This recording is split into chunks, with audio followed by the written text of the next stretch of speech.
if you are now using an AI agent, you're managing that AI agent and getting them to do the work that you would do otherwise, or other people who reported to you as a manager. So it's a very interesting paradigm. When I got into management, I didn't want to be in. I did not want to do that at all, and I resisted it for a long time. But I can see where young people who are getting into, utilizing AI agents could slip from that into management pretty easily. All right, welcome back to the Human Code. I'm here with my friend David McDaniel. And I got to say, David, pleasure having you on the show today. And I got to ask, what got you interested in the intersection of humanity and technology? Well, it's good to see you again, Don.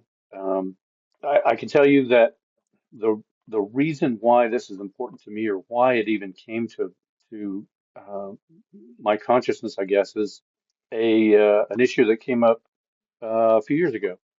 My youngest daughter came to me and said, "Dad, you're trying to be my parent now, and you've been an absentee dad for all my life, and now you're trying to be my dad and discipline me and tell me what to do. I've been doing this, myself for so long. You don't even know who I am, and I don't know who you are." And I thought, wow. And that took me on a journey. Um, I was from college, I mean, starting college, I was just driven, to the next thing and the next thing and the next thing. My career and my next title, that was who I was. And I think people are beginning to be more aware of that today. But back then, I was driven by, I'm not going to be poor. First of all, I'm going to take care of my family. I'm the dad. That's my responsibility, and it's always been the dad's responsibility. And so I'm gonna just push and push and push and push. And my family suffered for that. I traveled a lot. My last real career position was um, uh, I was in Dallas, Texas for 2 weeks out of every month, sometimes 3 weeks, occasionally 4 weeks out of a month. And so I didn't see my wife, I didn't see my children. Um, and I'd come back and I was like a wrecking ball. They had things running smoothly and I would come in and, hey, I'm the dad. And so I just crush everything. And it really caused some problems in my family. And so until my daughter said that to me, I had no idea. I mean, I was clueless, completely clueless. And so that was the beginning of that journey.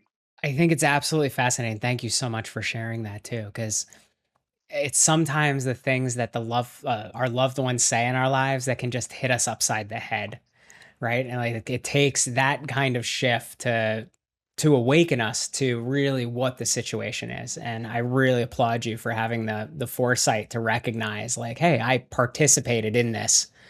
And even though, your heart's in a good place, like family wants you around at some point, right? Like, and that's really powerful. So how, if you don't mind me asking, how did you kind of like shift life after that to play? Like I'm assuming that like life with your daughter is either improving or going well, or it's a relationship you've invested in. It is actually really good now, but I will tell you, it was not a switch that was flipped. Yeah. It was these waves of, uh, you know, um, and it took a long time. That was, I'm going to say that was 6 years ago, Yeah. and I would say that just over the last year or so, we have gotten into a comfortable, close father-daughter relationship finally. And I think she would probably say the same thing. Um, it took a while just for me to recognize what I was doing and what the impact of those actions were and my inactions as well. And then took longer for me to deal with my pride. That was probably the biggest stumbling block, the biggest hurdle for me to get over, to really start healing, and for her to start healing. I can tell you that quest with the ego as far as like what it means to be this provider, to be like, for me it's to be the entrepreneur, to be the leader, to have the ideas and like to build things. And some days it's good to put that ego aside, and to really kind of just sit and recognize, all this flows through me, it's not really me. And so like it comes from a different place. So really applaud you again on that journey that you've taken to go there. Um, One question that I have for you then is like, I think we're kind of at a point in the world today with where AI is and where the workflows are possibly going, that a lot of people are going to have that reckoning around like the identity that we have with our work and the identity that we have with our place in society in that regard. So, how do you see the work that you've done on yourself playing out with others as we kind of hit this next information revolution? That's a great question. So I see my role is to, and again, it's I have to be careful because my pride will step in and step in stuff, or cause me to step in piles of stuff. So, but I see myself as an elder now, and so I've always been someone who liked to help other people. Management started out kind of shaky for me, but ultimately it became the thing that I enjoyed the most. Not the thing that I pursued the most, but the part of the job that I enjoyed the most. Hiring someone who was, bright-eyed and excited and energetic and just aggressive with their career and with what they wanted to do, and helping them help guiding them to be able to reach their goals, help them to avoid some of the pitfalls that I had fallen into, that kind of thing. I enjoy the heck out of that. And so I see my part is moving that forward, maybe stepping back a little bit and being more, um, helping them be more strategic rather than tactical. But still, I get a great deal of joy out of that. And occasionally, if you play golf, that perfect swing, that perfect contact with the ball. When I have one of those, it really motivates me to keep doing that. It is amazing how golf has that one hit, that one swing that kind of like continues to bring you back. And I think it was Oscar Wilde that said, golf is a good walk ruined. Um, and at the same time, I adore the game. Um, it's funny that you bring up management because, like, in our organization, one of the things that we're seeing is uh, the ability for people to kind of take themselves out of the technical work that they do and to raise themselves up and to look at it from the perspective of, I'm no longer the one doing the work, I'm the one who has to manage the work, is that like expression. And then we're also seeing I'm no longer the one that now has to watch the work, I'm the one that has to watch the system that builds the work, that does the work as well. And so it's interesting to see younger people having to develop management skills, not from a place of like their experience in doing it and then having to come out, but actually as part of them doing the work. It's the management that gets expressed through it. So I think that you'll be well needed long into the future for a lot of young individuals. Yeah, I hope so. I hope so. Everybody wants, to be valued. I was going to tell you how I got into management, and I guess that's a good story. So, first of all, just about every step in my career has been me getting thrown into the fire, and I'm sure everybody kind of feels that way to a certain extent. But the first time I was a manager, out of high school, I started working at a donut shop, and um, the owner of the donut shop, um, who was also the main person that did all the work, he um, he had a heart attack and he was down for a month and there was no one to run the donut shop. And so I got tossed in there and I had to do it. I had to hire my replacement, the person who was going to do the tasks that I was doing. And I was 19 and I hired this lady who was in her 30s, a mom, that had kids that were, in high school. And first day, I made her cry. And I mean, I thought all I was doing was trying to teach her how to do the job. But Yeah. it certainly gave me a perspective on the people. They are people. They are, um, they probably don't take a butt kicking as well as I do. That was actually pretty motivating for me, being in sports and things like that. But so I learned a perspective there that kind of helped me.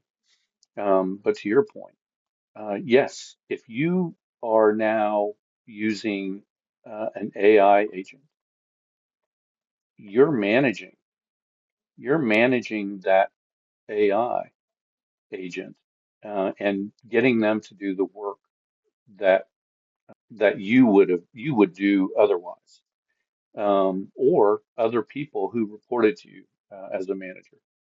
So it's a very interesting paradigm. When I got into management, I didn't want to be in management. I did not want to do that at all. And I resisted it for a long time. But I can see where young people who are getting into, utilizing AI agents could slip from that into management pretty easily. And maybe, well, actually, sometimes when I'm interacting with an AI agent, it will almost show hurt feelings. So, maybe there's even an aspect of that as well. Which is, I was talking to a CIO of a financial firm and he was talking about the way that he works with agents and that he's like, I can't show any emotion when I work with them. He's like, I have to come from the position of being as neutral as positive through the interaction because if you show bias one way or the other, the agent tends to lean that way. Hmm. And I found that to be, very insightful because it is. We tend to get to the point where we can show emotion in interacting with humans and they can kind of pick that out. But like the AI tends to just veer into the direction that you want it to go. So you kind of have to take that step back and look and say, how do I ask the question or how do I direct the agent in a way that isn't so biased in my own view or the own emotions that I'm feeling? I can tell you from my own perspective or my own experience that I'll sometimes be working with an agent and seeing the emotion come up as far as like my feelings towards the problem at hand. And then I have to laugh because I'm like, I'm the only one who's experiencing this right now. This isn't a shared experience. Like, um, but where do you I guess what excites you about this shift that we're seeing then? So for the last probably 20 years, I've been implementing automation, and it's been a necessity Yeah. for many reasons. One, it's just scale. Being able to scale any kind of business, you have to be able to make things more efficient. And so I was going about that business, but also there are tasks that can really get your people in trouble. If they're repeatable and they're boring and they're going to make mistakes, and if the consequences are high, then it's just to protect them from themselves and to protect the company, of course. I've done that as well. So I'm creating automation throughout that process at every stage. I have had to be very cautious because everyone thinks he's going to put me out of a job. He's going to implement some automation that's going to make me irrelevant. And I kept saying this exact same thing you were saying, and that is, no, the business is growing so fast and the work load is getting so big, and we have to be able to do this more efficiently because our competition is. So we have to put this automation in place to be able to do this more accurately, quicker, and to be able to handle the volume. And your job is not going to go away. You are an expert at this work. Now, what I need you to do is become a manager. I didn't say those words, but now I would.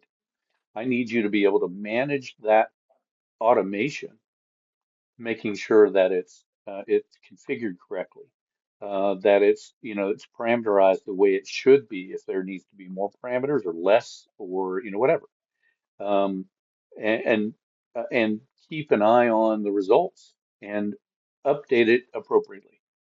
That's now your job, is to make sure that the automation does what it's supposed to do, and tell me when we have to do more automation, or that kind of thing. So that was a struggle the entire time. The absolutely every single time I introduced automation, and during that whole process, I kept looking for AI that was going to help me to do that work. And truthfully, that was very, very frustrating, not being able to find what I needed in that arena. Now I wish I was in that spot again, because now with what we have today, I mean, you can run a whole company with just a handful of people now. Oh, absolutely. It is an incredible space that we are just compared to even 3 years ago around what is possible with AI today. Um, and I think I shared with you earlier that like we're running many agents um, to the tune of like I am using on my own personal kind of like space about 1 billion tokens a day between all of the Wow, agents that I run. Um, wow, and like, yeah, that kind of the scale that we're able to get to with the amount of work that we can get through is impressive because some of the things you highlighted, when you bring in automation, you need somebody that owns the automation. You need somebody that's looking to make sure that it has the right diet of information that it's consuming, right? Like it has the context available to do the job that it needs to do, that it is trained on what it is properly going to do, and that the outputs are meeting the right results. And then additionally, as the world kind of changes, is it included in the right loops as well? And like those are all things that you mentioned when you were talking about like bringing in automation. So the great thing about like how we are moving forward is the same patterns that we've used in the past and the principles in which we've gone about building business process and automation in is very applicable to what needs to be done to bring AI agents into a community and into an organization. yeah, I agree with that. I Yeah. agree with that. Yeah, it's exceptional. I think that, you know, hitting on the management skills that you've talked about, hitting on the automations, the idea that like, look, there's so much work that's available in an organization to get done that like it's not necessary to fire people or to look to lay off people when you bring in AI, that like there is enough opportunity out there that it's going to expand the business in ways that many people aren't really imagining. And then on the other side of it, I would offer that the goals of the organization can get bigger. And in any leader that is looking to get rid of people for just because they can bring in AI is kind of missing the point of what that human intelligence and that human experience brings to the AI as well. So, um, Absolutely. And I would, to your point, my entire career, there has always been this stack of stuff over here that I wanted to do or I needed to do. And I would get to one every once in a while and work on it, or get someone to do it every once in a while. But that stack never got smaller. It always got larger. And whenever we became more efficient and we had some slack time, yeah, we started working on that pile, because those things are, just because they didn't rise to, an emergency priority, they were a big deal. And once we got to work on some of those, it saved money, it yep. saved time, it brought more customers, or made the current customer base happier. Exactly. It's mm, you see any downside of what we've been talking about? Of course, of course. You don't even have to turn on, a video about the dangers of AI. I mean, I've seen all the movies going back to the 1960s, talking about intelligent computers and robots and things. And so, some of that's, way out there, but I can absolutely see some dangers inherent in utilizing a unfettered intelligence program. But beyond that, right now, for the most part, the good guys, the white hats, have the AI employed, and they're, probably anyway. Maybe I'm being naive, but for the most part, it seems to me that they're the ones that are using it today. But that's not, the bad guys are going to get their hands on it. They are going to start aiming it at places where it's going to cause some pain and some loss. And so that's where I see some of the biggest dangers uh, with AI and some of the technology that's coming around. Yeah, it's kind of interesting you bring that up because when we look at the cybersecurity risk of it, the interesting side of the cybersecurity problem is like companies used to have like a couple days in order to like fix something, right? Exactly. Whereas now an exploit can be found in a few minutes and then scaled in another few minutes to be exploited.